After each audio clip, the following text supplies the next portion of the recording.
저희 법률방송에서는 어제 미국 법무부가 세계 최대 아동 성착취 음란물 사이트 한국인 운영자에 대한 미국 강제 소환 요청을 전해드리면서 아동 포르노에 대한 솜방망이 처벌과 대법원 양형 기준도 없는 실태를 보도해드렸는데요. 관련해서 오늘 최영애 국가인권위원장이 아동 음란물과 성학대에 관한 처벌 수위가 너무 낮다는 입장을 밝히면서 처벌 강화 필요성을 강조했습니다. 앵커 브리핑입니다. 국회 운영위 국정감사에 출석한 최 위원장은 아동 음란물 사이트 관련 처벌이 솜방망이로 끝나 제도 개선이 필요하다는 이원욱 더불어민주당 의원 질의에 동의하며 이같이 말했습니다. 최 위원장은 그러면서 해외에서는 아무리 표현의 자유와 성적 자유가 허용된다 해도 아동에 관한 것은 엄격하게 규제하고 처벌한다고 재차 강조했습니다. 한국 사회에서는 아동 음란물이 잘 걸러지지 않고 제대로 처벌도 안 된다는 게 최 위원장의 지적입니다.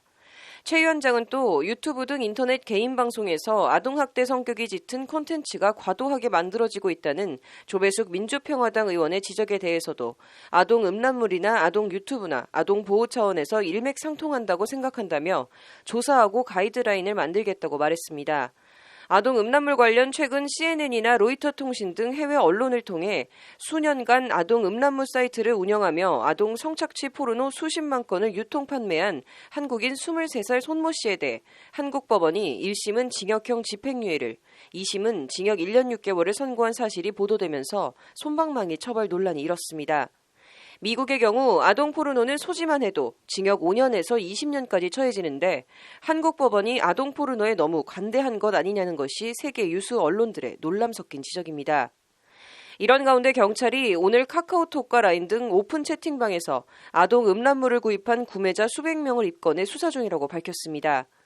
서울 영등포경찰서는 지난 4월 오픈 채팅방에서 아동 음란물을 판매한 사람이 있다는 고발장이 접수돼 수사에 착수해 판매자 20대 초반 A씨를 검찰에 구속 송치했다며 이같이 밝혔습니다.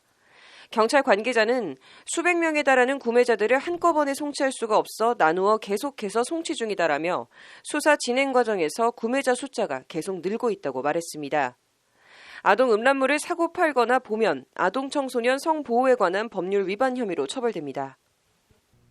대법원 양형연구회 위원인 김영미 변호사는 법률방송과의 인터뷰에서 미국 법무부가 송환을 요청한 손 씨가 운영한 다크웹 아동 음란물에 대해 너무 충격적이다라며 양형연구회에서 아동 음란물 처벌에 대해 논의하겠다고 밝혔습니다. 10살도 안 되는 아동을 성적으로 착취해 음란물을 만드는 사람들은 물론 파는 사람, 사는 사람, 단순히 소지한 사람까지도 미국처럼 엄히 처벌에 만들거나 볼 엄두 자체를 못 내도록 양형 기준을 정립해야 하지 않을까 합니다. 앵커 브리핑이었습니다.